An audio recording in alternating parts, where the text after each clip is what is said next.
안녕하세요. 반갑습니다. 현준입니다. 주말 잘 보내셨나요?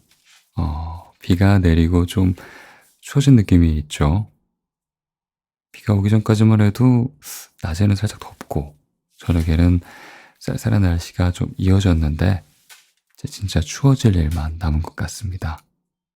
그러니까 따뜻하게 입고 다니시고 이럴 때일수록 더 겉옷 챙기고 걸칠 거라도 챙기고 다니셔야 된다라고 말씀드리고 싶습니다. 감기가 오기 제일 쉬운 한절기잖아요. 한절기 거의 끝났죠. 그러니까 높아심을 말씀드려봅니다.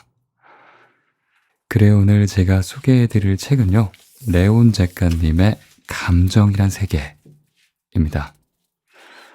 이 책은요, 단순히 감정 그 자체에 대한 뻔한 얘기만 하는 게 아니라 우리가 매일 느끼는 감정들이, 삶에서 어떤 영향을 미치는 그 감정들이 실제로 삶에 어떤 영향을 미치는지 보다 깊이 있게 다루고 있는데요.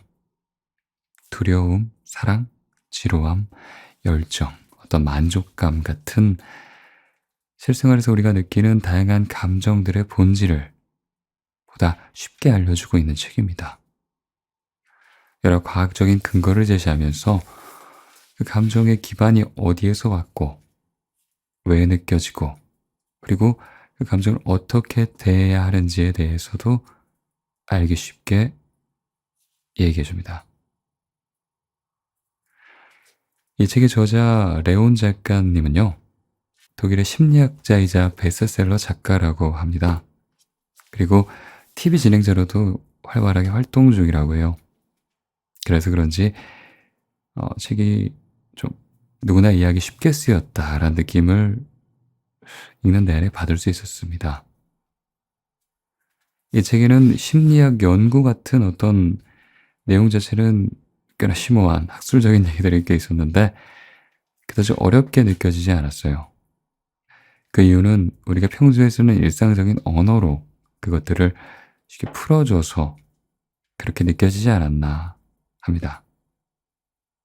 저는 그게 좋았어요. 보통 연구 결과를 이렇게 쭉 나열하면 괜히 졸리기 쉬운데 이 책은 어떤 사례를 바탕으로 우리 실생활에 있을 법한 사례를 바탕으로 정말 하는 그런 게 있어서 괜찮더라고요. 제가 이 책을 읽어보고 싶었던 이유, 그리고 여러분들께 이렇게 소개해드린 이유는 굉장히 간단해요. 우리 모두는 감정을 느낍니다. 그리고 그 감정들이 우리의 생각에 그리고 행동에 영향을 미치고요. 그런데 중요한 건 우리 자신은 왜 그런 감정을 느끼는지, 왜 그렇게 행동하게 됐는지, 그렇게 생각하게 됐는지 잘 모르고 있는 것 같습니다. 이 책은 바로 그 점에 있어서 우리에게 좀 어떠한 도움이 될 것 같다라는 생각이 들어서 가져오게 되었어요. 원초적인 감정인 두려움, 그리고 분노부터 시작해서 슬픔이나 기쁨, 사랑, 자비심 같은 우리가 평소에 느끼는 감정들이 어떻게 또 왜 우리에게 나타나는지, 그리고 그 감정들을 보다 현명하게 다룰 수 있는 방법은 무엇인지 길잡이 역할을 해줄 것 같다는 생각이 들었습니다. 그것만으로도 제가 이 책을 손에 쥘 이유는 충분했던 것 같아요. 그리고 한 발 더 나아가서 이 책을 누가 읽으면 좋을까? 누가 듣는다면 또 도움이 될까라고 묻는다면 저는 내가 감정을 자주 억누르고 있고 참고 견디려고 하고 감정을 좀 경시 여긴다. 그것쯤은 참고 넘어갈 수 있는 거 아니야?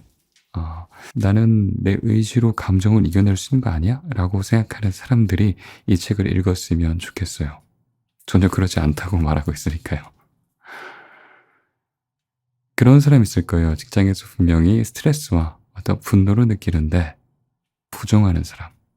그러면 몸 여기저기가 아플 거예요. 분명히 아픕니다. 안 아프면 언젠간 아파요.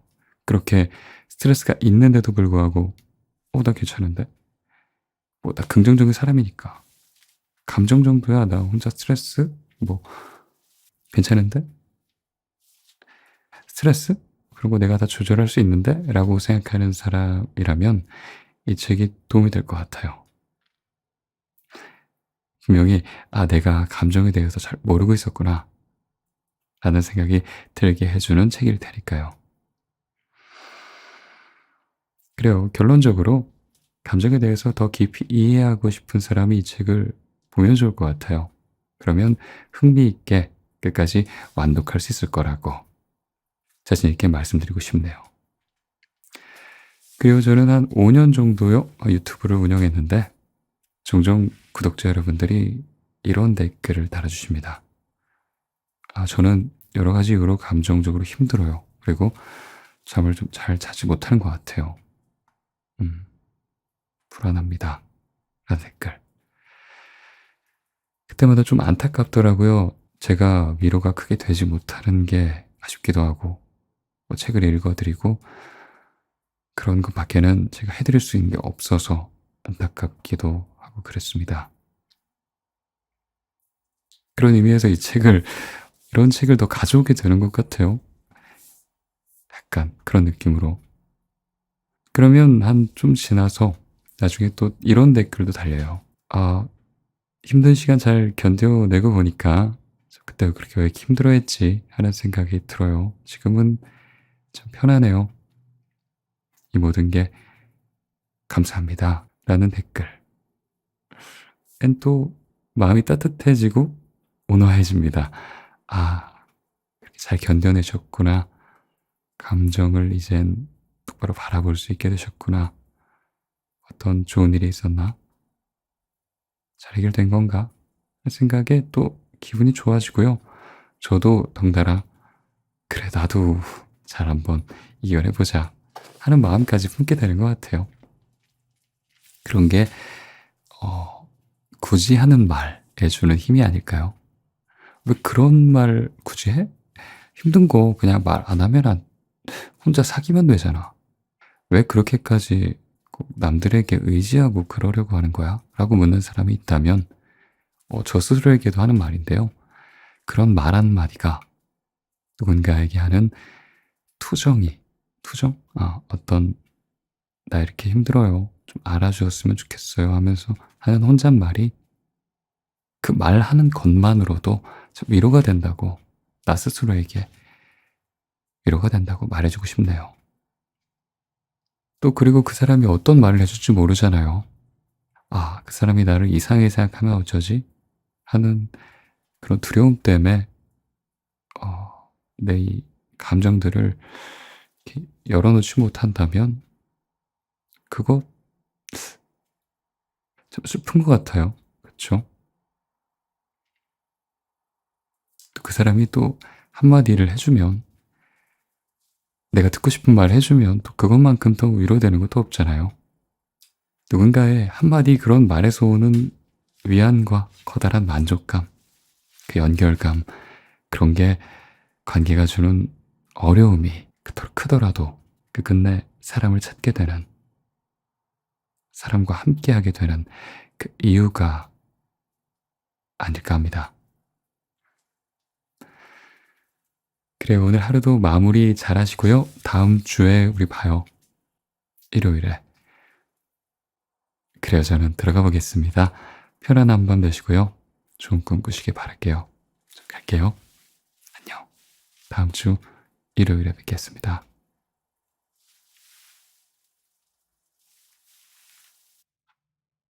자기자비, 자신에게 친절한 사람들의 힘.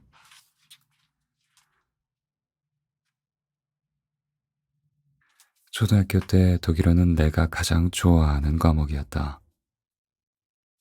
글짓기 시간에 나는 글을 쓰면서 마음껏 상상력을 발휘하곤 했다.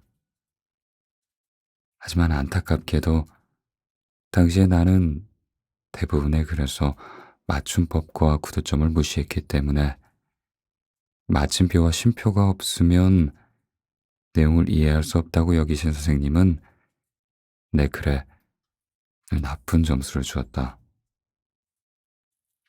부모님은 꾸짖는 대신 나의 괴로움을 이해해 주었다. 실패했다는 느낌이 얼마나 나를 괴롭히는지 잘 알고 계셨던 것 같다. 선생님의 빨간색 글씨가 잔뜩 적힌 독일어 공책을 들고 집에 오더라도 어머니께서는 언제나 나를 응원해 주셨다. 그렇게 함으로써 문제를 작게 만드는 것이 아니라 문제를 깨닫게 만들면서도 동시에 따뜻함과 격려를 보여주신 것이다. 그건 자비의 모습이었다. 어린 시절 당신은 부모가 보여준 모습을 하나의 모델로 접하게 된다. 그러므로 내가 소중한 사람들을 대하는 모습은 대체로 우리 부모님이 나에게 그랬던 것과 비슷하다.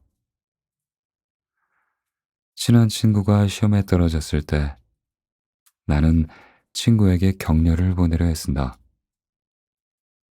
시험을 통과한 사람이 아주 적다는 것과 누구나 실패할 수 있으며 분명히 열심히 하다 보면 따라잡을 수 있을 거라는 사실을 말하는 것이다. 친구가 관계에 실패하고 우울해하면 친구의 장점을 추켜 세우며 다시 일어날 수 있도록 힘껏 도와준다. 소중한 사람이 힘들어할 때 우리 대부분은 이들을 향해 손을 내민다. 그들을 격려하고 고유한 장점을 강조하며 낙관적인 미래를 보여주려 한다. 나에게 각별한 의미가 있는 사람에게 연민의 손을 내미는 건 너무나 당연한 일이다. 그러나 난 어느 한 사람에겐 그러지 않는다. 이 사람이 실패를 하면 혹독하게 비판하고 비난을 아끼지 않는다. 장점을 강조하고 과거의 성공을 돌아보는 대신에 오로지 약점과 실패의 기억만을 꺼내어 보여준다. 그 누구도 이 사람만큼은 비하하지 않는다. 내가 이토록 무자비하게 대하는 사람은 바로 나 자신이다. 나는 때로 부모님이나 내 주변의 많은 이에게서도 비슷한 행동을 보곤 한다. 다른 사람을 위해서라면 무슨 말이든 해주면서 정작 내가 힘들 때면 한껏 엄격해져서는 비난의 독백을 준비한다. 프로젝트를 망치거나 시험에 떨어지고 파트너와 헤어지는 순간 우리는 자신에게 적이 된다. 충분하게 공부하지 않은 것을, 애쓰거나 노력하지 않은 것을 비난하기 시작한다. 우리는 오로지 위를 보면서 비교한다. 성공한 듯한 모든 일을 올려다보며 그들 옆에 서 있는 자신을 초라하게 느낀다. 그리고 문제가 단순히 행동에 있는 게 아니라 나라는 인간 전체에 있는 것처럼 느낀다. 너는 아무것도 할 수 없어. 넌 루저야. 넌 절대 그 무엇도 되지 못할 거야. 이런 비판은 금세 울타리를 넘어서고 넘어진 유리잔의 물처럼 사방으로 튀며 흘러내린다. A에서도 실패했고 B에서의 일도 제대로 해내지 못하고 있으며 C조차도 잘한 적이 한 번도 없을 뿐만 아니라 D는 시도조차 하지 않고 있다. 하는 프로젝트마다 실패하고 몸은 너무 뚱뚱하며 직업도 보잘것없고 파트너와의 관계도 소망했던 것과는 거리가 멀다. 경험을 통해서 우리는 친구의 곁에 함께 있어주는 것이 얼마나 가치 있는 일인지, 그들이 좌절을 겪거나 힘들 때 다시 일어설 수 있도록 돕거나 지지를 보내는 게 얼마나 중요한지 아주 잘 알고 있다. 사랑하는 사람이 실패했다고 해서 그 사람을 비난할 생각은 절대 하지 않을 것이다. 어려움에 빠진 사람에게 패배자야 라고 말하는 경우는 없을 것이다.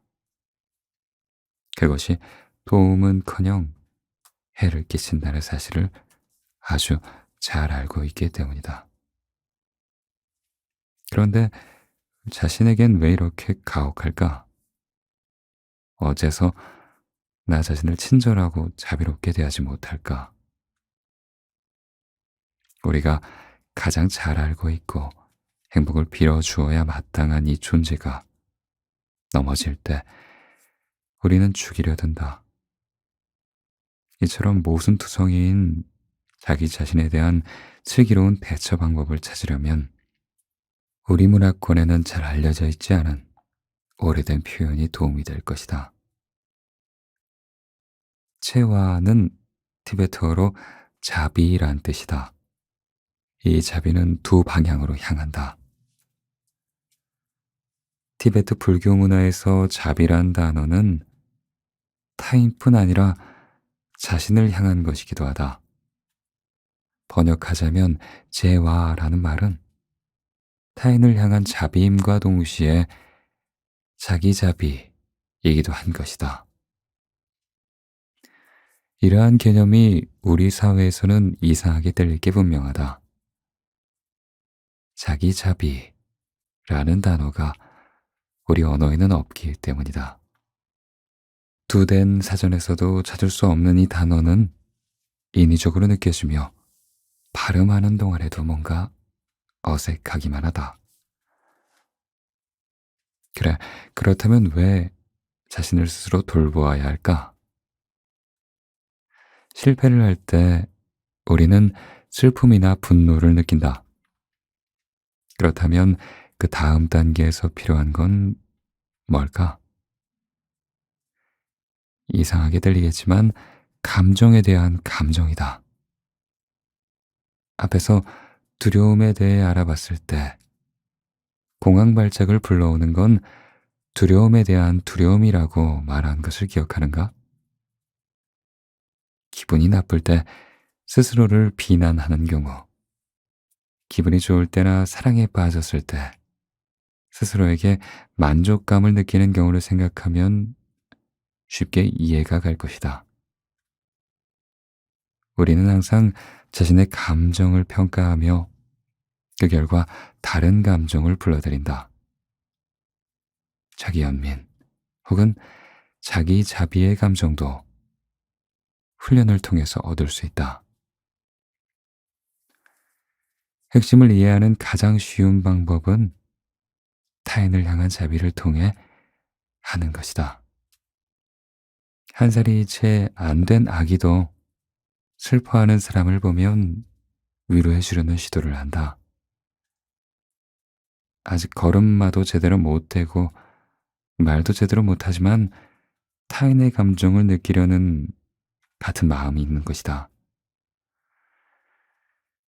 이런 걸 보면 자비라는 감정은 호모사피엔스의 기본 감정인 듯하다. 이는 그저 멀리서 아이쿠 거참 안 됐네 라고 하는 감정이 아니다. 무의식적으로 다른 사람들을 내려다보며 자신을 그보다 나은 상황에 처한 사람으로 평가하는 것과 그런 감정과는 다른 감정이다. 자비는 동등한 입장에서 느끼는 감정이다. 라틴어로 연민의 감정을 갖는 걸 콤파티라고 하는데 이는 함께라는 콤과 어떤 것에 괴로워하다라는 의미의 파티로 구성되어 있다. 여기에서 자비심은 한 걸음 더 나아간다. 자비심은 도움을 주고자 하는 마음이 일어남을 의미한다. 우리가 어떤 사람에게 자비를 느낀다는 건 그 사람을 걱정하는 마음과 더불어 그 괴로움을 덜어주고자 하는 의지가 솟아오르는 것이다. 좋아하는 사람이 쓰러져 있을 때 도와주고자 하는 따뜻한 마음과 의지, 용기는 여기에서 오는 것이다. 자기 자비는 스스로를 당신이 좋아하는 누군가와 똑같이 대하는 태도다. 심리학 교수인 크리스틴 네프는 이 분야의 선구자로 여겨지는데, 네프 교수가 개발한 설문지를 통해 자기 자비가 최초로 과학적인 방식으로 확인되고 또 연구될 수 있었다. 자기 자비는 세 개의 요소로 구성되어 있는데, 그 안에는 서로 상반되는 두 가지 행동이 포함된다. 첫 번째 구성 요소는 자신에 대한 친절함이다. 자신의 실수를 이해심과 인내심, 그리고 자비로운 마음으로 바라볼 수 있는 능력이 요구된다. 가령 설문지에는 나는 내가 감정적으로 힘든 상황에 있을 때 나 자신을 사랑스럽게 대하려고 노력한다 라고 쓰여 있다. 이 말에 동의하는 사람이라면 자신을 좀 더 친절하고 따뜻하게 대할 것이다. 반면에 괴로움을 겪고 있을 때 나는 자신에게 다소 냉담해진다 라는 자아 비판적인 발언에 동의한다면 덜 자비로운 접근 방식을 택할 것이다. 두 번째 구성 요소는 내가 경험하는 고통을 다른 사람과 구별해서 고립시키는 것이 아니라 인간의 보편적인 경험으로 이해하려는 태도다. 설문지에는 나는 상황이 안 좋을 때 이 어려움을 모든 사람이 겪는 삶의 일부로 느낀다 라는 문장과 나는 상황이 안 좋을 때 대부분의 사람이 나보다 행복할 것이라고 믿는 경향이 있다 라는 두 가지 문장이 쓰여 있다. 자기 자비를 갖는 사람에게 실패라는 건 누구나 경험하는 정상적인 삶의 한 부분이다. 물론 개인적으로 패배의 순간에는 너무나 큰 외로움을 느낀다는 것 또한 잘 알고 있다. 마지막 구성 요소는 과잉 동일시를 하지 않고 마음 챙김을 해야 한다는 것이다. 우리는 이미 마음 챙김이란 단어를 여러 번 접했다. 이는 부정적인 감정을 판단하지 않고 받아들이려는 의지다. 반대로 과잉 동일시는 문제를 부풀리고 지나치게 분별하려 해서 오히려 세상을 제대로 보지 못하게 되는 걸 의미한다. 내가 중요하다고 생각하는 것에 그것에 실패할 때 난 냉정하게 상황을 바라보려 한다. 설문지의 이 같은 항목에 동의하는 사람은 조금 신중한 사람이다.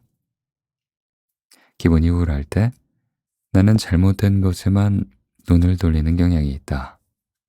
이렇게 생각하는 습관이 있는 사람은 부정적인 태도를 갖고 있는 것이다. 자기 자비는 괴로움을 느끼는 순간 그것을 알아차리고 자신을 친절하고 따뜻한 마음으로 대하는 것이다. 자기 자비는 실패를 바라보고 평가하지 않으며 생겨나는 감정을 그대로 허락할 때 비로소 생겨난다. 불교 신자들은 자비심을 늘 중요한 장점으로 여겼다.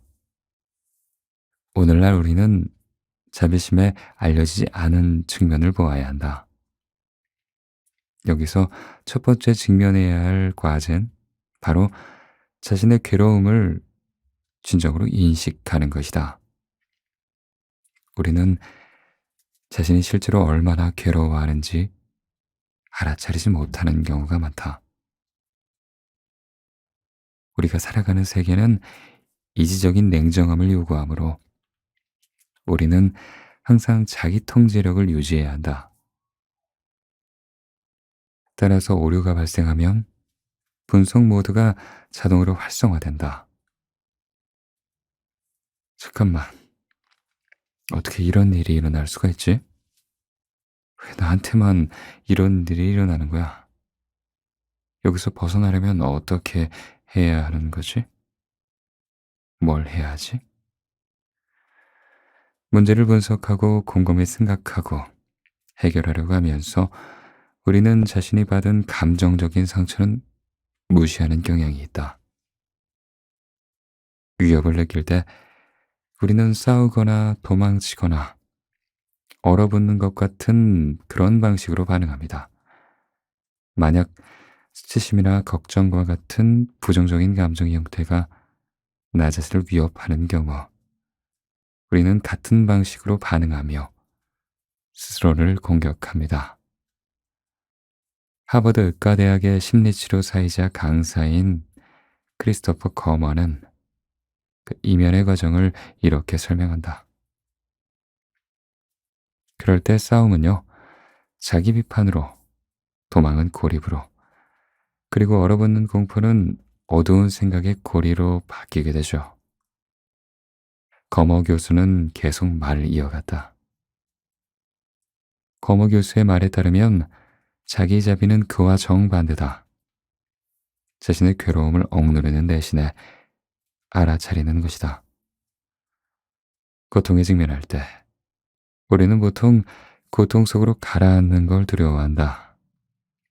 그렇다면 자기 자비는 자기 연민에 가깝지 않을까? 만성질환자의 대화를 과학적으로 평가한 결과 자기 연민은 자기의 삶이 불공평하다는 생각과 맞물려 있는 걸로 나타났다. 잠깐, 왜 다른 사람이 아니라 나여야 하는 거지? 독일의 학생 300명을 대상으로 연구한 결과에 따르면 자기 연민은 절망과 침묵, 소심함과 같은 부정적인 태도와 맞물려 있었다. 자기 자신을 가련한 희생자로 보는 것이다. 많은 이가 자기 연민을 문제에 접근하는 파괴적인 방식으로 보는 것도 무리는 아니다. 이처럼 우울한 생각 속으로 침잠하는 태도를 자기 자비의 태도와 비교해 보면 그 차이는 분명해진다. 자기 연민 속에서 당신은 단 한 문장으로 드라마의 주인공이 된다. 정말 기분이 좋지가 않아. 자기 연민에 빠진 사람은 더 이상 건설적인 사고를 할 수 없으므로 괴로움 속에서 다른 사람들의 관심을 갈망하지만 결국엔 다른 사람들도 지쳐서 그 사람을 외면하게 된다. 반면에 자기 자비를 지닌 사람은 침착함을 유지하며 드라마의 일부가 되는 게 아니라 관찰자의 시점으로 자신의 느낌을 고요하게 응시한다. 연구에 따르면 자기 자비를 유지하는 사람은 자기 연민이라는 이불 속으로 기어 들어가는 모습을 보이지 않는다고 한다. 평균적으로 자비심이 높은 사람은 부정적인 사고의 뭉게구름 속에 빠질 가능성이 굉장히 낮다. 자비란 행동에 관한 것임을 반드시 기억해야 한다. 공감하는 사람은 도움을 주려고 한다. 도움의 손길을 내밀고자 하는 의지는 자신뿐만 아니라 다른 사람에게도 적용되며 이는 과학적으로도 입증될 수 있다. 2005년에 크리스틴 네프는 이에 대한 최초의 연구를 수행했다. 텍사스 대학에서 네프 교수는 한 학기 성적이 발표된 뒤 214명의 학생을 인터뷰했는데 그중 110명의 학생이 자신의 성적에 만족하지 못했으며 시험 결과를 낙제로 받아들였다. 그 후에 네프 교수는 연구를 통해 이전 설문지에서 높은 수준의 자기 자비를 보였던 낙제자 모두가 굉장히 강력한 심리적 보호 기제를 지니고 있다는 걸 발견하게 되었다. 첫 번째로 이들은 실패를 억누르고 자신의 부족한 실력을 탓하는 경향이 더 적어서 부정적인 생각을 보다 빠르게 떨쳐낼 수 있었다. 자기 자비를 가진 사람은요, 실패의 순간에 어떤 것도 부정하거나 억압하거나 또 회피하지 않습니다. 느끼는 바를 솔직히 알아차리고 인정하며 소화시킨 다음 앞으로 나아가는 거죠. 네프는 이렇게 설명한다. 두 번째로 자기 자비심이 높은 이들은 실패를 경험을 통해 배우고 또 성장할 수 있는 기회로 받아들였다. 여기서도 자기 연민과는 굉장한 차이가 있다. 실패는 당신을 움츠리게 만드는 게 아니라 자극과 열의로 작용하게 하는 것이다. 따라서 이들은 자기 비판 의식이 강한 학생들에 비해 낙제 과목에 대해 더 흥미를 보였다. 이런 식으로 실패에 대처하는 방식이 젊은 사람들에게만 유익한 것은 아니다. 특히 삶의 막바지에 이르렀을 때 자기 자비는 매우 중요한 요소로 작용하는 듯하다. 내 동료는 지난번에 조부모님을 찾아뵈었는데 두 분이 매우 다른 방식으로 나이 드신 것을 알 수 있었다고 말하더군요. 듀크 대학 심리학자인 마크 리어리는 이렇게 말한다. 할아버지는 억울한 것이 많은 분이었다. 더 이상 할 수 없는 일이나 잃어버린 열쇠에 자주 집착하시곤 했다. 반면에 할머니는 나이를 먹어간다는 사실을 받아들였다. 전보다 나쁜 날도 있었고 좋아지는 날도 있었다. 날씨가 좋지 않은 날엔 소파에 앉아 차를 마시며 지저귀는 새들을 바라보곤 했다. 무엇보다 할머니는 자기 자신에게 너그러웠다. 이런 모습은 흔하게 볼 수 있죠. 나이가 들어 자신 속에 고립된 채 불만족스럽거나 TV나 바라보는 은둔자가 있는 반면에 개방적이고 따뜻한 마음으로 활기찬 인생을 유지하려는 사람들이 있죠. 마크 리어리와 그의 연구팀은 이것이 자기자비와 관련이 있는지를 알아보고자 했다. 그리하여 이들은 67세와 90세 사이의 사람들을 대상으로 1년에 연구를 수행했다.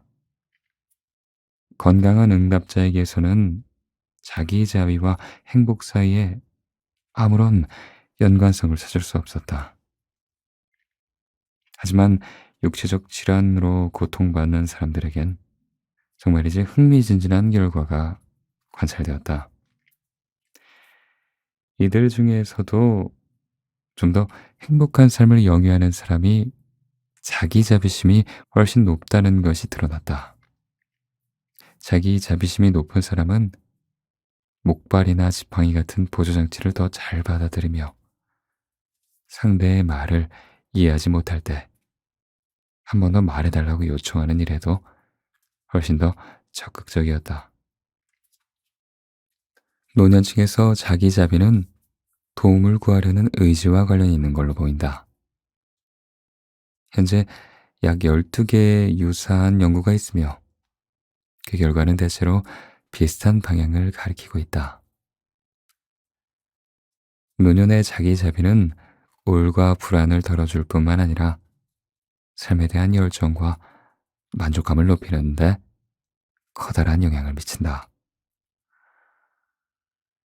삶의 어느 단계에 있든 자기 자비는 보다 건강한 방향을 가리킨다. 이혼한 지 얼마 되지 않은 사람과의 대화를 평가해 본 결과 자기 자비가 강한 사람은 자기 연민에 깊이 빠져 있거나 자기 비판적인 경향이 강한 사람보다 더 빨리 회복하는 것으로 나타났다.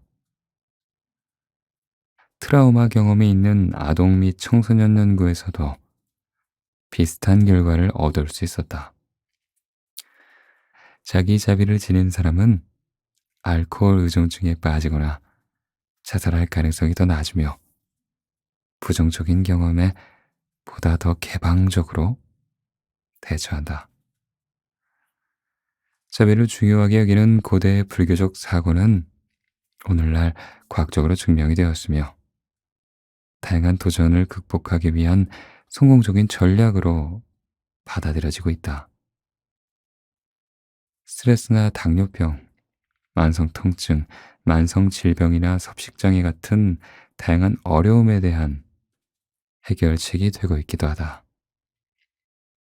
자신에 대한 너그러운 대처는 우리 삶에 전반적으로 긍정적인 영향을 미친다. 하지만 자기 자신에게 너무 관대해지면 동기부여가 약해지지 않을까? 앞으로 나아가기 위해선 어느 정도 자신에 대한 비판이나 엄격함이 필요하지 않을까? 리어리 교수는 난 항상 내가 나에게 엄격했기 때문에 성공했다고 생각해왔습니다. 라고 말한다.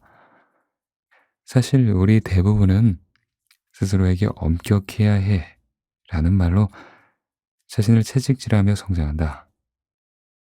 하지만 이제 리어리 교수는 다르게 생각한다.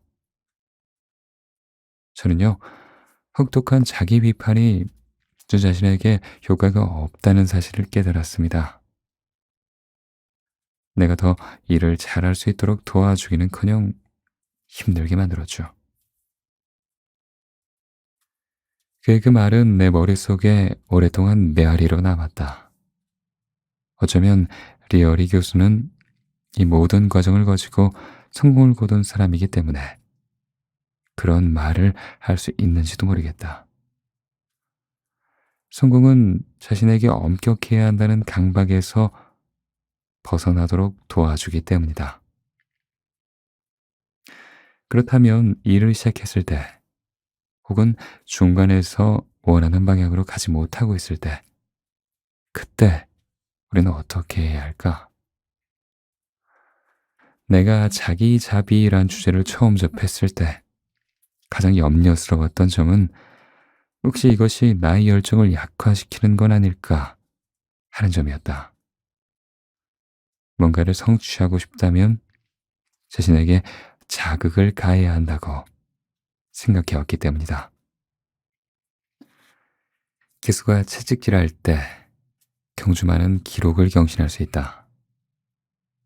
열심히 노력하려는 의지가 있을 때 비로소 우리는 무언가를 성취하고 성공을 거둘 수가 있으므로 필요하다면 자기 자신을 무자비하게 다룰 줄 알아야 한다고.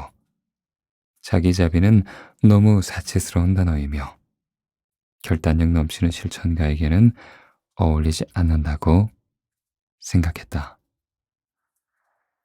사람들이 자신을 자비로운 시선으로 보지 못하는 가장 보편적인 이유는 스스로 방만해지는 걸 두려워하기 때문이다. 스스로를 자극하는 끊임없는 자기 비판이 없다면 이를 게을리하고 아이스크림을 바닥이 보일 때까지 퍼먹으며 TV 앞에 달라붙어 있을 걸 많은 사람이 걱정한다고 네프 교수는 이야기한다. 너무나 많은 사람이 이런 걱정에 사로잡혀 있으니 이 문제를 좀 더 자세히 살펴보는 편이 좋겠다. 많은 사람이 믿고 있는 것처럼 정말로 자기 비판과 엄격함은 커다란 동기가 될까? 자기 비판 연구에 따르면 자신에게 가혹한 사람은 많은 걸 성취하고 이루고자 하는 것으로 나타났다. 이들은 소위 말하는 달성 목표, 즉 다른 사람들보다 더 잘하기 위해 노력하고 높은 기준을 충족시키고자 노력한다. 그 과정에서 자기 비판적인 사람들은 종종 비싼 대가를 치루어야 한다. 이들은 다른 사람들을 추월해야 하는 경쟁자로 보기 때문에 대부분 외롭게 투쟁에 임한다. 또한 끊임없는 자기 비판이 스스로에 대한 이미지를 어둡게 만든다. 자기 비판적인 사람들은 자신의 능력과 성과를 늘 체계적으로 과소평가하는 경향이 있다.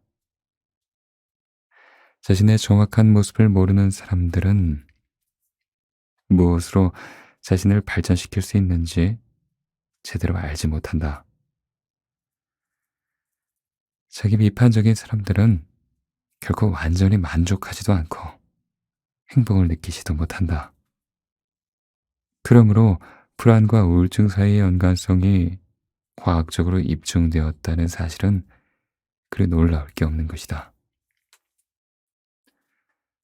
하지만 자기자비란 건 다른 방식으로 영향을 미친다. 2012년 버클리 대학 연구원이었던 줄리아나 프레인과 세레나 첸은 자기자비가 학생들의 학습 동기부여에 미치는 영향을 연구했다.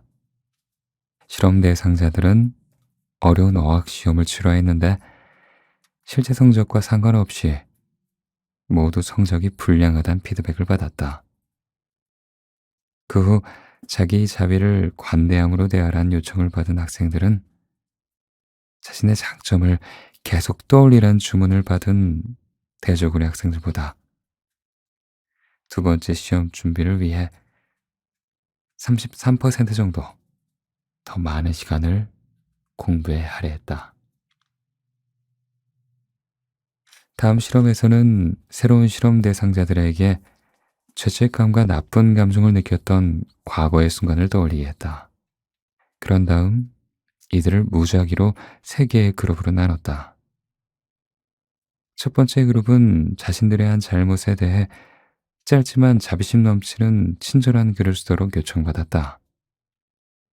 두 번째 그룹은 과거의 성공에 초점을 맞춰 역시 짧은 글을 쓰도록 요청받았다. 세 번째 그룹은 순수한 대조군으로 그저 취미 생활에 대해 쓰게 했다. 그 결과 첫 번째 그룹의 학생들이 다른 두 그룹보다 과거의 잘못을 뉘우치고 그 일을 반복하지 않기 위해 최대한 노력하려는 동기부여가 훨씬 높은 것으로 나타났다. 잘못을 저질렀지만 뉘우치고 자기 자비를 보여주는 것이 어깨에 짐을 덜어준 것이다.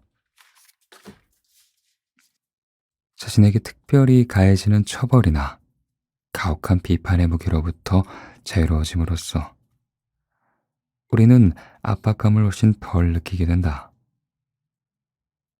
출세를 위해 거침없는 자기 비판으로 인생을 헤쳐나가는 사람은 어떻게 보면 자신의 힘을 추락시키고 있는 것이다. 자기 자비는 스스로를 더 현실적으로 평가하고 외부의 자극을 두려워하지 않으며 보다 건설적으로 대처하려는 의지를 증가시킴으로써 우리에게 긍정적인 자극이 된다. 자기 자비가 높은 사람들이 담배를 끊거나 살을 빼고 필요하다면 의학적인 치료를 받는데 더 적극적이라는 연구 결과도 바로 이런 이유일 것이다. 한 실험에서 호주 여성들에게 화려한 잡지 속에 건강하고 날씬한 젊은 모델들의 사진을 보여주었다. 사진 아래에는 이 여자는 나보다 훨씬 더 날씬하다 또는 내 몸이 이렇게 생겼으면 좋겠다 같은 문장이 적혀 있었다. 모든 실험 대상자에게 이 사진을 보게 한 다음 그중 몇 명에게 자신의 몸무게나 외모 혹은 몸매에 관해 이해심과 자비심을 담은 글을 써보도록 요청했다. 예상대로 여성들은 대조군에 비해 자신의 몸을 덜 부정적으로 인식했다. 그러면서 앞으로 보다 나은 몸을 위해 노력할 의향이 더 생겼다고 썼다. 여기서 볼 수 있듯 자기 자비는 한편으로는 압박에서 해방되는 효과를, 한편으로는 동기부여를 제공한다. 이와 대조적으로 자기 비판은 자기 자신을 몰아붙이고 가혹한 처벌에 대한 두려움 속에 살도록 한다. 그러니 자기 자비가 더 건강한 선택이 아닐까? 살짝 타격을 받더라도 우리는 다시 탄성을 회복한다. 우리 모두 좀 더 나은 삶을 원하기 때문이다. 실수를 피할 수 없는 과정으로 받아들이면 실패에 대한 두려움은 줄어들고 그것을 삶이 성장할 수 있는 기회로 삼을 수 있다. 서양 심리학은 지나치게 오랫동안 극동아시아 지역의 자비 사상을 무시해왔다. 하지만 이제 우리는 수많은 실험과 연구에서 얻은 안정적인 데이터를 바탕으로 자기 자비가 스스로에게 긍정적으로 작용한다는 것을 확실하게 단언할 수 있다. 그럼에도 많은 사람들이 여전히 자비롭고 친절한 태도로 자신을 대하는 걸 힘들어한다. 힘든 때일수록 더 그런 경향이 있다. 자기 비판의 목소리에 너무 익숙하다 보니 그것을 의식조차 못하는 경우도 많다. 그러므로 일단 신중하게 귀를 기울여야 한다. 반복되는 문장이나 사고 패턴이 있는가? 그 목소리가 당신을 특히 더 엄격하게 대하던 과거의 누군가를 떠올리게 만드는가? 자기 자비란 자동적인 비판에 제동을 거는 걸 말한다. 무엇보다 스스로에게 지나치게 엄격하지 말라는 거죠. 네프 교수는 한 발짝 더 나아가 자신에게 거짓말을 하지 않고 스스로 긍정적인 재해석의 태도를 취하라고 조언한다. 자기 비판은 스스로 해치려 하는 것이 아니며 내가 잘 되기를 바라는 목소리다. 아이스크림을 지나치게 많이 먹으면 몸에 해롭고 패배가 거듭되면 승진이 어렵다는 걸 걱정하는 목소리이기도 하다. 그렇다고 해서 곧바로 자신을 뚱보, 바보, 루저라고 부를 필요는 없다. 우리는 다른 사람을 자상하게 대하는 데는 익숙하다. 그 시선을 자신에게로 돌려보라. 나에게 걱정거리를 털어놓는 친구를 어떻게 대하는가? 친구에게 어떤 조언을 해주겠는가? 뭘 지적하겠는가? 가장 중요한 건 어떤 목소리로 자신에게 말을 걸겠는가 하는 것이다. 자기 비판의 소용돌이가 내 머릿속에서 다시 돌아가기 시작한다는 걸 알아차리면 난 위와 같은 질문들을 스스로에게 던진다. 나 자신을 친구처럼 여긴다면 스스로를 친근하고 자유롭게 대하는데 도움이 된다. 네프 교수는 연습을 통해 자기 자비를 키울 수 있다고 말한다. 자기 자신을 지나치게 엄격하게 판단했던 그 순간들을 적어보고 자비로운 생각들을 머릿속에 떠올려보라.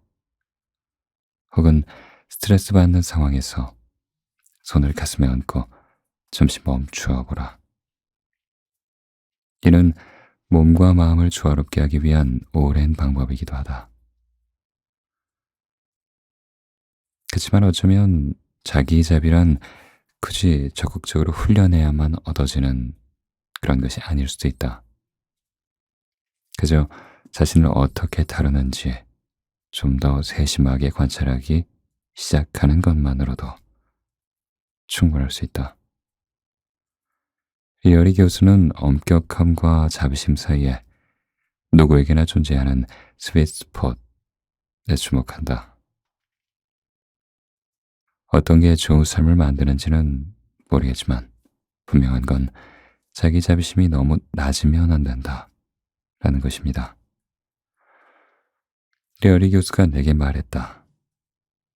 자기 자비심이 너무 높을 필요도 없습니다. 단지 낮으면 곤란하다는 거죠.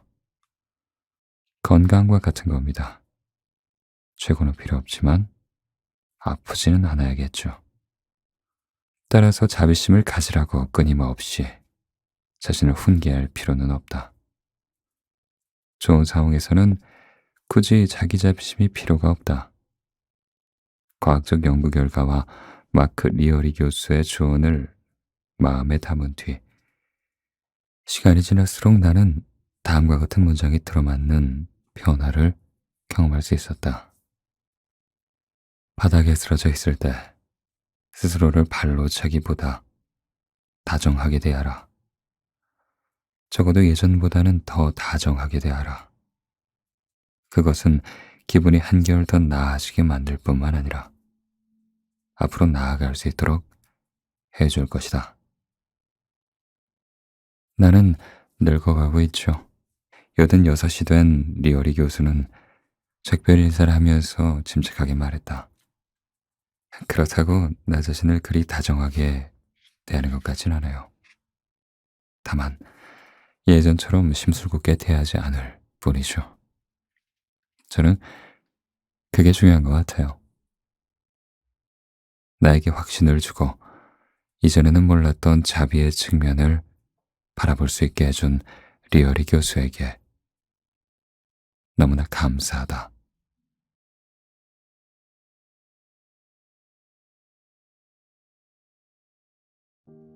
자기 자비, 자신에게 친절한 사람들의 힘.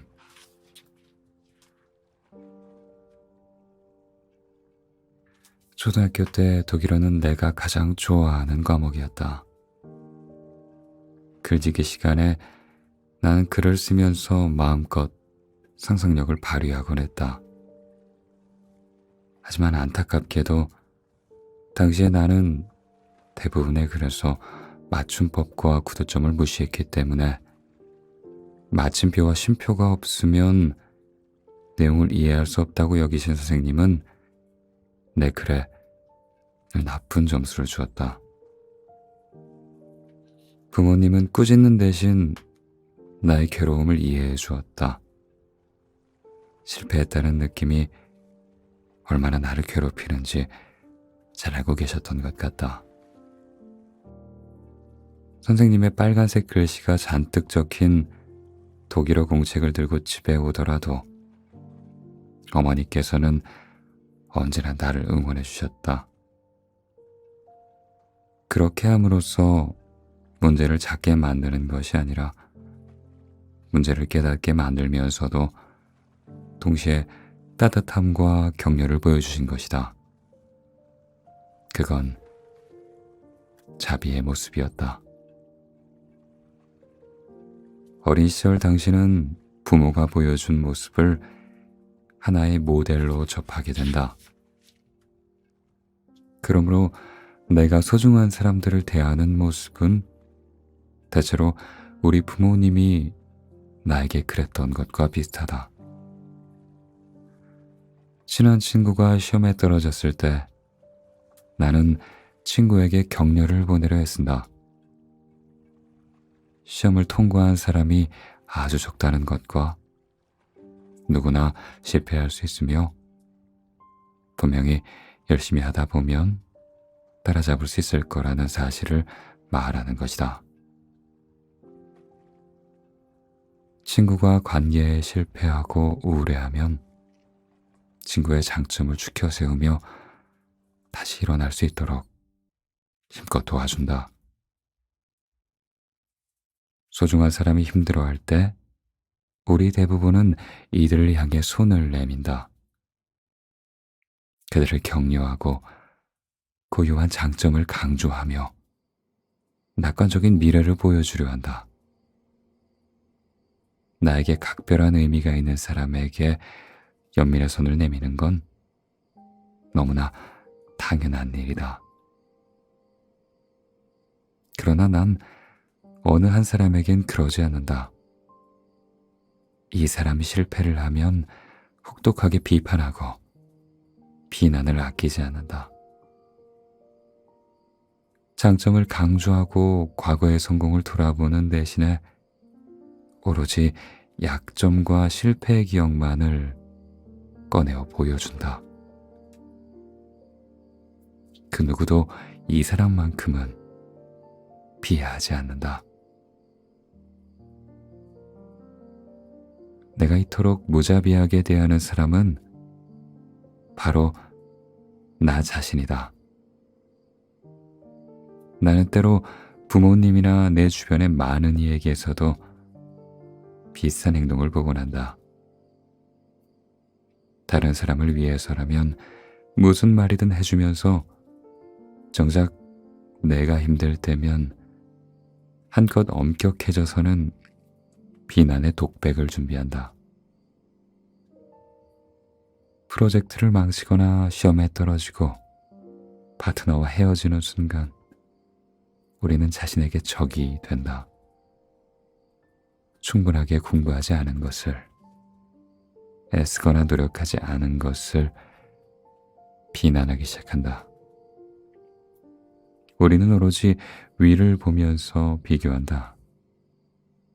성공한 듯한 모든 일을 올려다보며 그들 옆에 서 있는 자신을 초라하게 느낀다. 그리고 문제가 단순히 행동에 있는 게 아니라 나라는 인간 전체에 있는 것처럼 느낀다. 너는 아무것도 할 수 없어. 넌 루저야. 넌 절대 그 무엇도 되지 못할 거야. 이런 비판은 금세 울타리를 넘어서고 넘어진 유리잔의 물처럼 사방으로 튀며 흘러내린다. A에서도 실패했고 B에서의 일도 제대로 해내지 못하고 있으며 C조차도 잘한 적이 한 번도 없을 뿐만 아니라 D는 시도조차 하지 않고 있다. 하는 프로젝트마다 실패하고 몸은 너무 뚱뚱하며 직업도 보잘것 없고 파트너와의 관계도 소망했던 것과는 거리가 멀다. 경험을 통해서 우리는 친구의 곁에 함께 있어주는 것이 얼마나 가치 있는 일인지, 그들이 좌절을 겪거나 힘들 때 다시 일어설 수 있도록 돕거나 지지를 보내는 게 얼마나 중요한지 아주 잘 알고 있다. 사랑하는 사람이 실패했다고 해서 그 사람을 비난할 생각은 절대 하지 않을 것이다. 어려움에 빠진 사람에게 패배자야 라고 말하는 경우는 없을 것이다.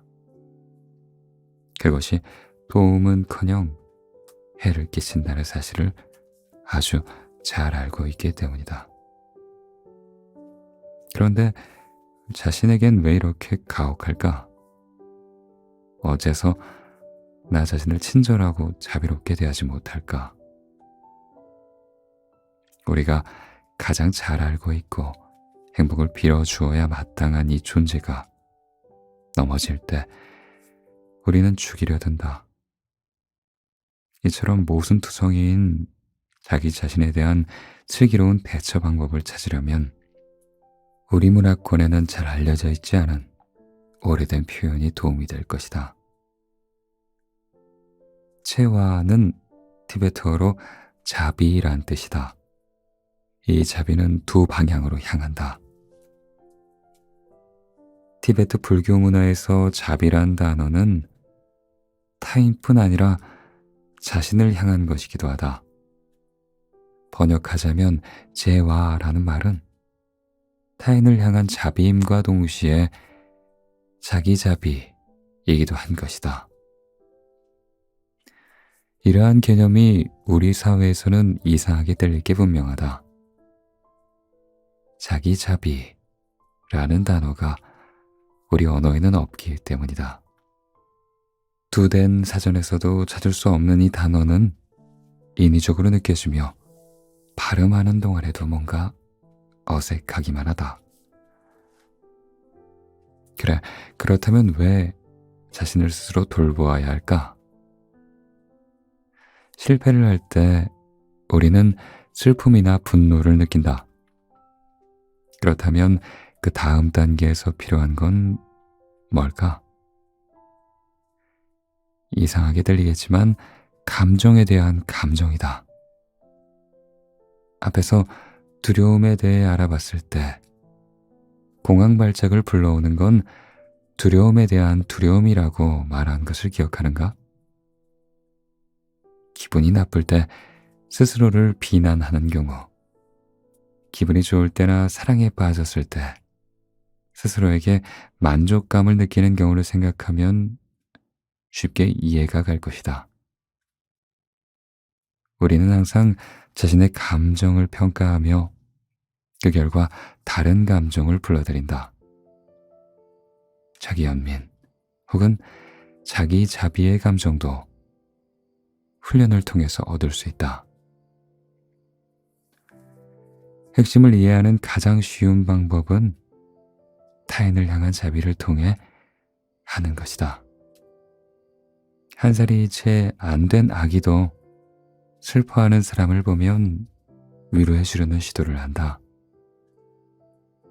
아직 걸음마도 제대로 못 대고 말도 제대로 못하지만 타인의 감정을 느끼려는 같은 마음이 있는 것이다. 이런 걸 보면 자비라는 감정은 호모사피엔스의 기본 감정인 듯하다. 이는 그저 멀리서 아이쿠 거참 안 됐네 라고 하는 감정이 아니다. 무의식적으로 다른 사람들을 내려다보며 자신을 그보다 나은 상황에 처한 사람으로 평가하는 것과 그런 감정과는 다른 감정이다. 자비는 동등한 입장에서 느끼는 감정이다. 라틴어로 연민의 감정을 갖는 걸 콤파티라고 하는데, 이는 함께라는 콤과 어떤 것에 괴로워하다 라는 의미의 파티로 구성되어 있다. 여기에서 자비심은 한 걸음 더 나아간다. 자비심은 도움을 주고자 하는 마음이 일어남을 의미한다. 우리가 어떤 사람에게 자비를 느낀다는 건 그 사람을 걱정하는 마음과 더불어 그 괴로움을 들어주고자 하는 의지가 솟아오르는 것이다. 좋아하는 사람이 쓰러져 있을 때 도와주고자 하는 따뜻한 마음과 의지, 용기는 여기에서 오는 것이다. 자기 자비는 스스로를 당신이 좋아하는 누군가와 똑같이 대하는 태도다. 심리학 교수인 크리스틴 네프는 이 분야의 선구자로 여겨지는데, 네프 교수가 개발한 설문지를 통해 자기 자비가 최초로 과학적인 방식으로 확인되고 또 연구될 수 있었다. 자기 자비는 3개의 요소로 구성되어 있는데 그 안에는 서로 상반되는 2가지 행동이 포함된다. 첫 번째 구성 요소는 자신에 대한 친절함이다. 자신의 실수를 이해심과 인내심, 그리고 자비로운 마음으로 바라볼 수 있는 능력이 요구된다. 가령 설문지에는 나는 내가 감정적으로 힘든 상황에 있을 때 나 자신을 사랑스럽게 대하려고 노력한다 라고 쓰여 있다. 이 말에 동의하는 사람이라면 자신을 좀 더 친절하고 따뜻하게 대할 것이다. 반면에 괴로움을 겪고 있을 때 나는 자신에게 다소 냉담해진다 라는 자아비판적인 발언에 동의한다면 덜 자비로운 접근 방식을 택할 것이다. 두 번째 구성 요소는 내가 경험하는 고통을 다른 사람과 구별해서 고립시키는 것이 아니라 인간의 보편적인 경험으로 이해하려는 태도다.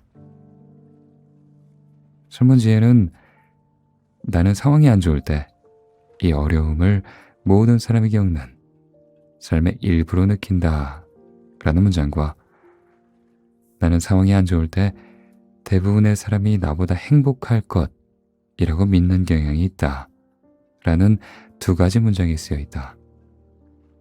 자기 자비를 갖는 사람에게 실패라는 건 누구나 경험하는 정상적인 삶의 한 부분이다. 물론 개인적으로 패배의 순간에는 너무나 큰 외로움을 느낀다는 것 또한 잘 알고 있다. 마지막 구성 요소는 과잉 동일시를 하지 않고 마음 챙김을 해야 한다는 것이다.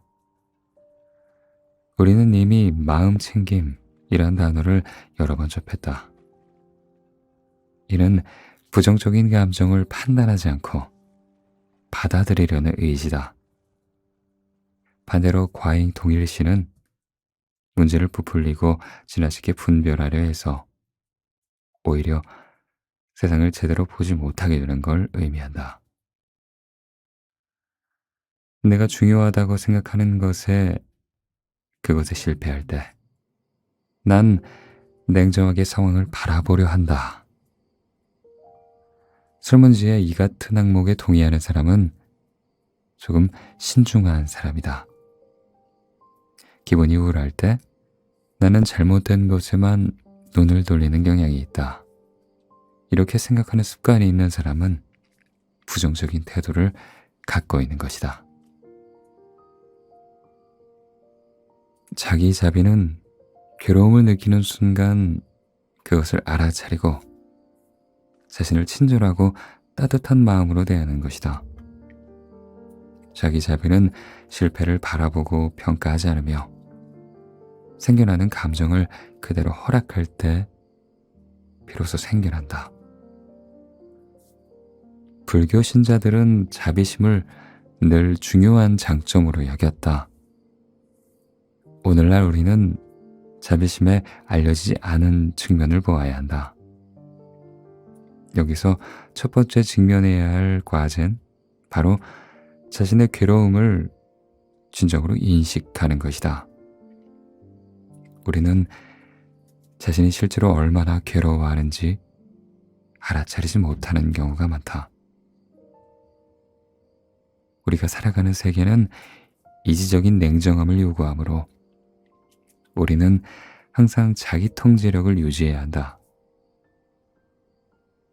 따라서 오류가 발생하면 분석 모드가 자동으로 활성화된다. 잠깐만, 어떻게 이런 일이 일어날 수가 있지? 왜 나한테만 이런 일이 일어나는 거야? 여기서 벗어나려면 어떻게 해야 하는 거지? 뭘 해야 하지? 문제를 분석하고 곰곰이 생각하고 해결하려고 하면서 우리는 자신이 받은 감정적인 상처는 무시하는 경향이 있다. 위협을 느낄 때 우리는 싸우거나 도망치거나 얼어붙는 것 같은 그런 방식으로 반응합니다. 만약 수치심이나 걱정과 같은 부정적인 감정의 형태가 나 자신을 위협하는 경우 우리는 같은 방식으로 반응하며 스스로를 공격합니다. 하버드 의과대학의 심리치료사이자 강사인 크리스토퍼 거먼은 그 이면의 과정을 이렇게 설명한다. 그럴 때 싸움은요, 자기 비판으로, 도망은 고립으로, 그리고 얼어붙는 공포는 어두운 생각의 고리로 바뀌게 되죠. 거머 교수는 계속 말을 이어갔다. 거머 교수의 말에 따르면 자기 자비는 그와 정반대다. 자신의 괴로움을 억누르는 대신에 알아차리는 것이다. 고통에 직면할 때 우리는 보통 고통 속으로 가라앉는 걸 두려워한다. 그렇다면 자기 자비는 자기 연민에 가깝지 않을까? 만성질환자의 대화를 과학적으로 평가한 결과 자기 연민은 자기의 삶이 불공평하다는 생각과 맞물려 있는 걸로 나타났다. 잠깐, 왜 다른 사람이 아니라 나여야 하는 거지? 독일의 학생 300명을 대상으로 연구한 결과에 따르면 자기 연민은 절망과 침묵, 소심함과 같은 부정적인 태도와 맞물려 있었다. 자기 자신을 가련한 희생자로 보는 것이다.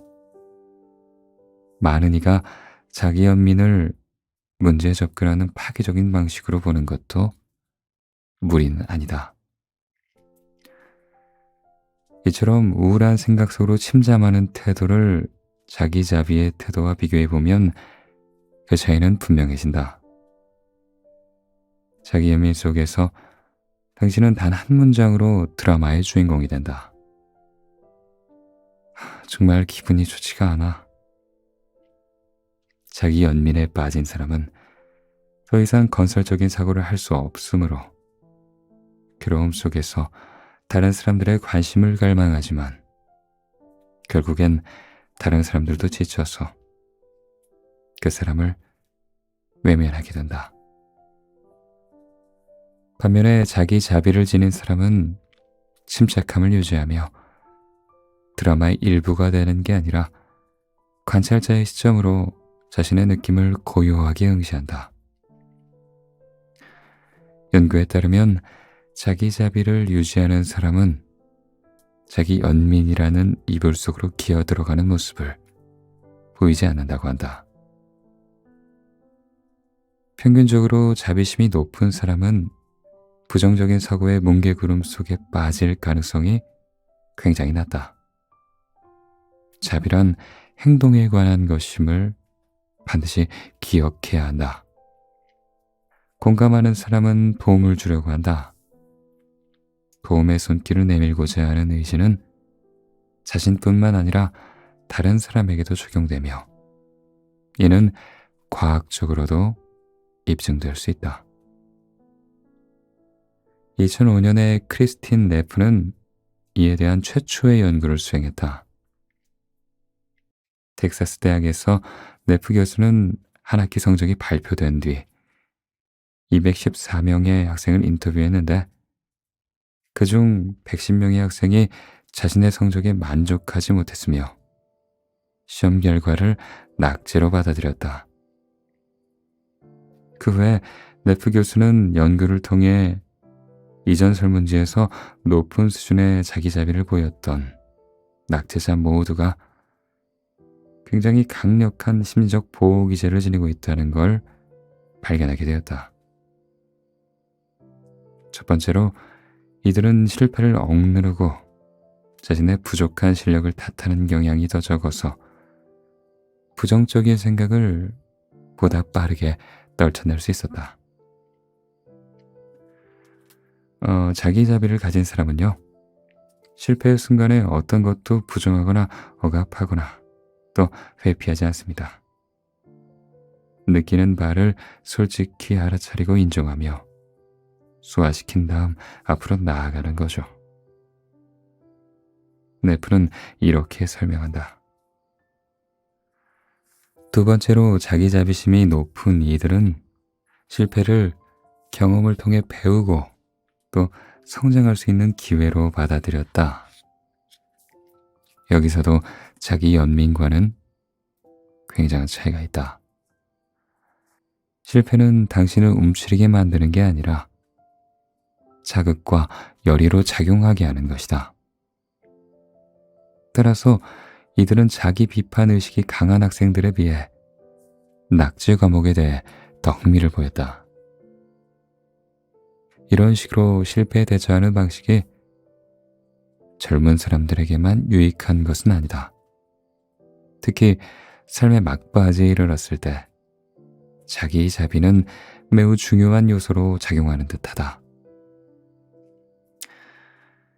내 동료는 지난번에 조부모님을 찾아뵈었는데 두 분이 매우 다른 방식으로 나이 드신 것을 알 수 있었다고 말하더군요.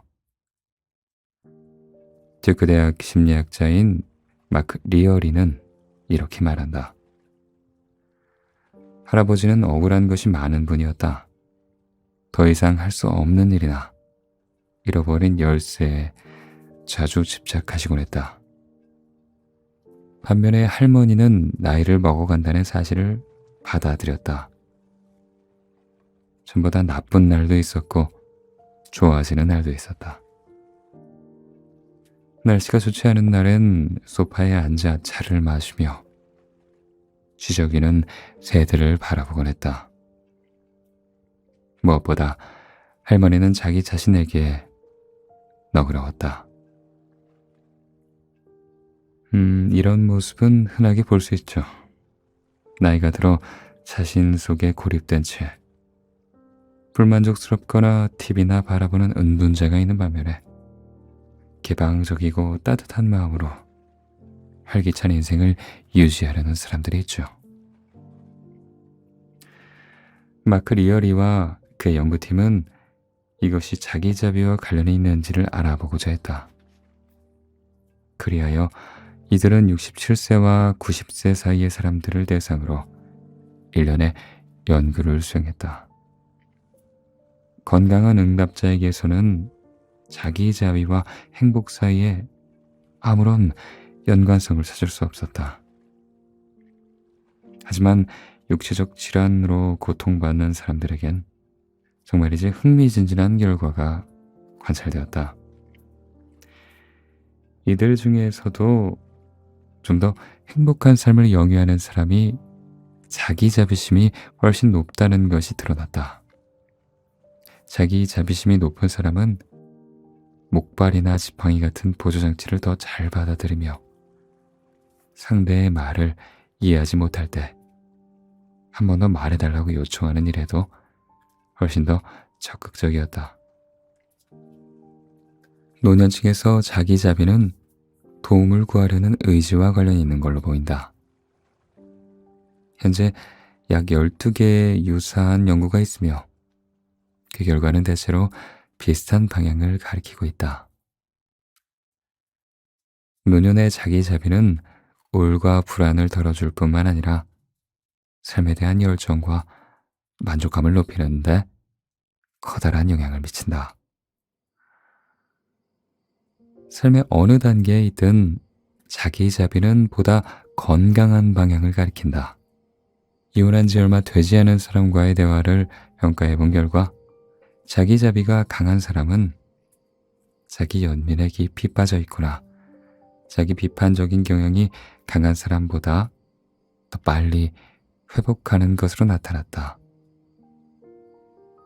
트라우마 경험이 있는 아동 및 청소년 연구에서도 비슷한 결과를 얻을 수 있었다.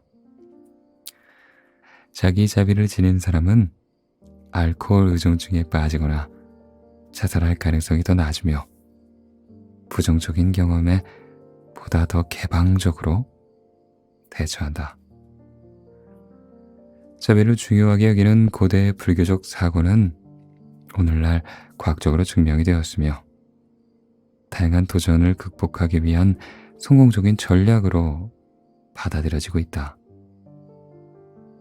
스트레스나 당뇨병, 만성 통증, 만성 질병이나 섭식장애 같은 다양한 어려움에 대한 해결책이 되고 있기도 하다. 자신에 대한 너그러운 대처는 우리 삶에 전반적으로 긍정적인 영향을 미친다. 하지만 자기 자신에게 너무 관대해지면 동기부여가 약해지지 않을까? 앞으로 나아가기 위해선 어느 정도 자신에 대한 비판이나 엄격함이 필요하지 않을까? 리어리 교수는 난 항상 내가 나에게 엄격했기 때문에 성공했다고 생각해왔습니다. 라고 말한다. 사실 우리 대부분은 스스로에게 엄격해야 해 라는 말로 자신을 채찍질하며 성장한다. 하지만 이제 리어리 교수는 다르게 생각한다. 저는요, 혹독한 자기 비판이 저 자신에게 효과가 없다는 사실을 깨달았습니다. 내가 더 일을 잘할 수 있도록 도와주기는커녕 힘들게 만들었죠. 그의 그 말은 내 머릿속에 오랫동안 메아리로 남았다. 어쩌면 리어리 교수는 이 모든 과정을 거치고 성공을 거둔 사람이기 때문에 그런 말을 할 수 있는지도 모르겠다. 성공은 자신에게 엄격해야 한다는 강박에서 벗어나도록 도와주기 때문이다. 그렇다면 일을 시작했을 때 혹은 중간에서 원하는 방향으로 가지 못하고 있을 때 그때 우리는 어떻게 해야 할까? 내가 자기 자비란 주제를 처음 접했을 때 가장 염려스러웠던 점은 혹시 이것이 나의 열정을 약화시키는 건 아닐까 하는 점이었다. 뭔가를 성취하고 싶다면 자신에게 자극을 가해야 한다고 생각해왔기 때문이다. 기수가 채찍질할 때 경주마는 기록을 경신할 수 있다. 열심히 노력하려는 의지가 있을 때 비로소 우리는 무언가를 성취하고 성공을 거둘 수가 있으므로 필요하다면 자기 자신을 무자비하게 다룰 줄 알아야 한다고. 자기자비는 너무 사치스러운 단어이며 결단력 넘치는 실천가에게는 어울리지 않는다고 생각했다.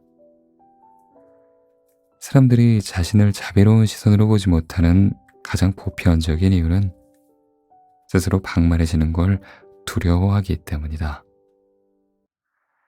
스스로를 자극하는 끊임없는 자기 비판이 없다면 이를 게을리하고 아이스크림을 바닥이 보일 때까지 퍼먹으며 TV 앞에 달라붙어 있을 걸 많은 사람이 걱정한다고 네프 교수는 이야기한다. 너무나 많은 사람이 이런 걱정에 사로잡혀 있으니 이 문제를 좀 더 자세히 살펴보는 편이 좋겠다. 많은 사람이 믿고 있는 것처럼 정말로 자기 비판과 엄격함은 커다란 동기가 될까? 자기 비판 연구에 따르면 자신에게 가혹한 사람은 많은 걸 성취하고 이루고자 하는 것으로 나타났다. 이들은 소위 말하는 달성 목표, 즉 다른 사람들보다 더 잘하기 위해 노력하고 높은 기준을 충족시키고자 노력한다. 그 과정에서 자기 비판적인 사람들은 종종 비싼 대가를 치루어야 한다. 이들은 다른 사람들을 추월해야 하는 경쟁자로 보기 때문에 대부분 외롭게 투쟁에 임한다. 또한 끊임없는 자기 비판이 스스로에 대한 이미지를 어둡게 만든다. 자기 비판적인 사람들은 자신의 능력과 성과를 늘 체계적으로 과소평가하는 경향이 있다. 자신의 정확한 모습을 모르는 사람들은 무엇으로 자신을 발전시킬 수 있는지 제대로 알지 못한다. 자기 비판적인 사람들은 결코 완전히 만족하지도 않고 행복을 느끼지도 못한다. 그러므로 불안과 우울증 사이의 연관성이 과학적으로 입증되었다는 사실은 그리 놀라울 게 없는 것이다. 하지만 자기자비란 건 다른 방식으로 영향을 미친다. 2012년 버클리 대학 연구원이었던 줄리아나 프레인과 세레나 첸은 자기자비가 학생들의 학습 동기부여에 미치는 영향을 연구했다. 실험 대상자들은 어려운 어학 시험을 치러했는데 실제 성적과 상관없이 모두 성적이 불량하다는 피드백을 받았다. 그 후 자기 자비를 관대함으로 대하라는 요청을 받은 학생들은 자신의 장점을 계속 떠올리라는 주문을 받은 대조군의 학생들보다 두 번째 시험 준비를 위해 33% 정도 더 많은 시간을 공부에 할애했다. 다음 실험에서는 새로운 실험 대상자들에게 죄책감과 나쁜 감정을 느꼈던 과거의 순간을 떠올리게 했다. 그런 다음 이들을 무작위로 3개의 그룹으로 나눴다. 첫 번째 그룹은 자신들의 한 잘못에 대해 짧지만 자비심 넘치는 친절한 글을 쓰도록 요청받았다. 두 번째 그룹은 과거의 성공에 초점을 맞춰 역시 짧은 글을 쓰도록 요청받았다. 세 번째 그룹은 순수한 대조군으로 그저 취미생활에 대해 쓰게 했다. 그 결과 첫 번째 그룹의 학생들이 다른 두 그룹보다 과거의 잘못을 뉘우치고 그 일을 반복하지 않기 위해 최대한 노력하려는 동기부여가 훨씬 높은 것으로 나타났다. 잘못을 저질렀지만 뉘우치고 자기 자비를 보여주는 것이 어깨에 짐을 덜어준 것이다. 자신에게 특별히 가해지는 처벌이나 가혹한 비판의 무게로부터 자유로워짐으로써 우리는 압박감을 훨씬 덜 느끼게 된다. 출세를 위해 거침없는 자기 비판으로 인생을 헤쳐나가는 사람은 어떻게 보면 자신의 힘을 추락시키고 있는 것이다. 자기 자비는 스스로를 더 현실적으로 평가하고 외부의 자극을 두려워하지 않으며 보다 건설적으로 대처하려는 의지를 증가시킴으로써 우리에게 긍정적인 자극이 된다. 자기 자비가 높은 사람들이 담배를 끊거나 살을 빼고 필요하다면 의학적인 치료를 받는데 더 적극적이라는 연구 결과도 바로 이런 이유일 것이다. 한 실험에서 호주 여성들에게 화려한 잡지 속에 건강하고 날씬한 젊은 모델들의 사진을 보여주었다.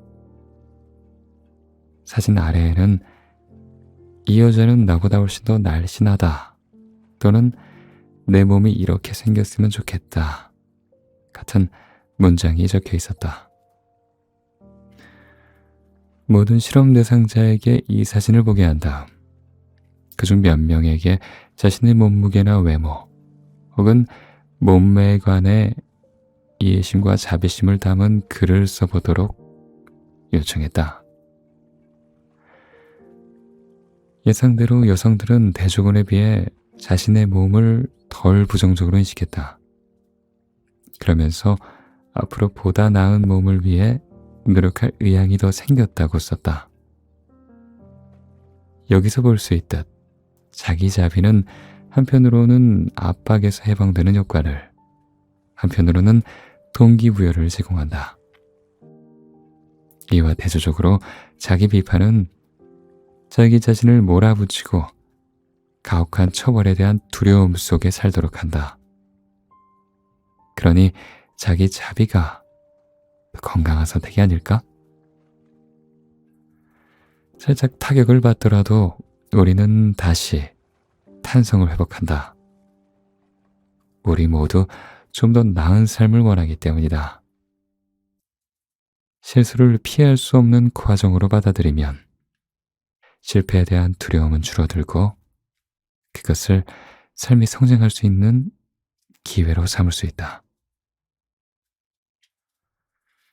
서양 심리학은 지나치게 오랫동안 극동아시아 지역의 자비 사상을 무시해왔다. 하지만 이제 우리는 수많은 실험과 연구에서 얻은 안정적인 데이터를 바탕으로 자기 자비가 스스로에게 긍정적으로 작용한다는 것을 확실하게 단언할 수 있다. 그럼에도 많은 사람들이 여전히 자비롭고 친절한 태도로 자신을 대하는 걸 힘들어한다. 힘든 때일수록 더 그런 경향이 있다. 자기 비판의 목소리에 너무 익숙하다 보니 그것을 의식조차 못하는 경우도 많다. 그러므로 일단 신중하게 귀를 기울여야 한다. 반복되는 문장이나 사고 패턴이 있는가? 그 목소리가 당신을 특히 더 엄격하게 대하던 과거의 누군가를 떠올리게 만드는가? 자기 자비란 자동적인 비판에 제동을 거는 걸 말한다. 무엇보다 스스로에게 지나치게 엄격하지 말라는 거죠. 네프교스는 한 발짝 더 나아가 자신에게 거짓말을 하지 않고 스스로 긍정적인 재해석의 태도를 취하라고 조언한다. 자기 비판은 스스로 해치려 하는 것이 아니며 내가 잘 되기를 바라는 목소리다. 아이스크림을 지나치게 많이 먹으면 몸에 해롭고 패배가 거듭되면 승진이 어렵다는 걸 걱정하는 목소리이기도 하다. 그렇다고 해서 곧바로 자신을 뚱보, 바보, 루저라고 부를 필요는 없다. 우리는 다른 사람을 자상하게 대하는 데는 익숙하다. 그 시선을 자신에게로 돌려보라. 나에게 걱정거리를 털어놓는 친구를 어떻게 대하는가? 친구에게 어떤 조언을 해주겠는가? 뭘 지적하겠는가? 가장 중요한 건 어떤 목소리로 자신에게 말을 걸겠는가 하는 것이다. 자기 비판의 소용돌이가 내 머릿속에서 다시 돌아가기 시작한다는 걸 알아차리면 난 위와 같은 질문들을 스스로에게 던진다. 나 자신을 친구처럼 여긴다면 스스로를 친근하고 자유롭게 대하는 데 도움이 된다. 네프 교수는 연습을 통해 자기 자비를 키울 수 있다고 말한다. 자기 자신을 지나치게 엄격하게 판단했던 그 순간들을 적어보고 자비로운 생각들을 머릿속에 떠올려보라. 혹은 스트레스 받는 상황에서 손을 가슴에 얹고 잠시 멈추어 보라. 이는 몸과 마음을 조화롭게 하기 위한 오랜 방법이기도 하다.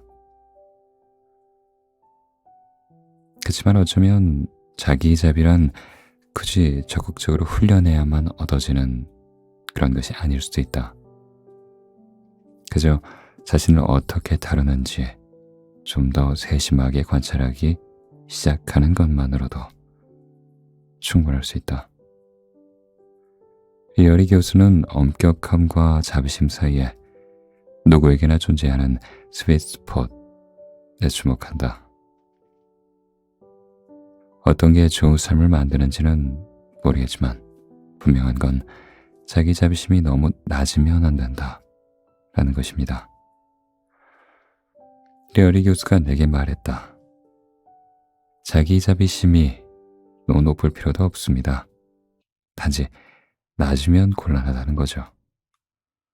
건강과 같은 겁니다. 최고는 필요 없지만 아프지는 않아야겠죠.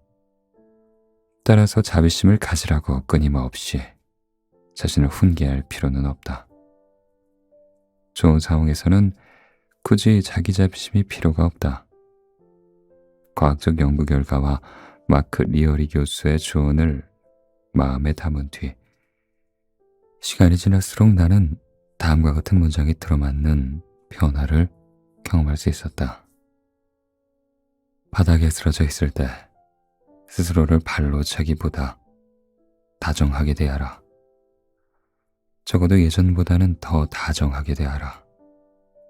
그것은 기분이 한결 더 나아지게 만들 뿐만 아니라 앞으로 나아갈 수 있도록 해줄 것이다. 나는 늙어가고 있죠. 86이 된 리어리 교수는 작별 인사를 하면서 침착하게 말했다. 그렇다고 나 자신을 그리 다정하게 대하는 것 같진 않아요. 다만 예전처럼 심술궂게 대하지 않을 뿐이죠. 저는 그게 중요한 것 같아요.